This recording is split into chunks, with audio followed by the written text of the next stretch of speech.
بسم اللہ الرحمن الرحیم۔ حضرت عمر رضی اللہ عنہ کی خدمت میں ایک مرتبہ بحرین سے مشرق آیا، ارشاد فرمایا کہ کوئی اس کو تول کر مسلمانوں میں تقسیم کر دیتا۔ آپ رضی اللہ عنہ کی اہلیہ حضرت عتیقہ رضی اللہ عنہ نے عرض کیا، میں تول دوں گی۔ آپ رضی اللہ عنہ نے سن کر سکوت فرمایا۔ تھوڑی دیر میں پھر یہی ارشاد فرمایا کہ کوئی اس کو تول دیتا تاکہ میں تقسیم کر دیتا۔ آپ رضی اللہ عنہ کی اہلیہ نے پھر یہی عرض کیا۔ آپ رضی اللہ عنہ نے سکوت فرمایا۔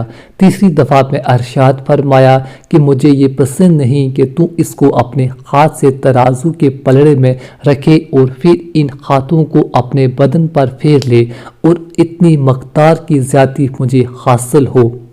یہ کمال احتیاط تھی اور اپنے آپ کو محل تہمت سے بچانا، ورنہ جو بھی تولے گا اس کے ہاتھ کو تو لگے ہی گا۔ اس لیے جس کو جواز میں کوئی تردد نہ تھا، لیکن پھر بھی حضرت عمر رضی اللہ عنہ نے اپنی بیوی کے لیے اس کو گوارا نہ فرمایا۔ حضرت عمر بن عبدالعزیز رضی اللہ عنہ، جن کو عمر ثانی بھی کہا جاتا ہے، ان کے زمانے میں ایک مرتبہ مشرق تولا جا رہا تھا تو انہوں نے اپنی ناک بند فرما لی اور ارشاد فرمایا کہ مشرق کا نفع تو خوشبو ہی سونگھنا ہے۔ یہ ہے احتیاط ان صحابہ رضی اللہ عنہ اور تابعین رحمۃ اللہ کی اور ہمارے بڑوں کی۔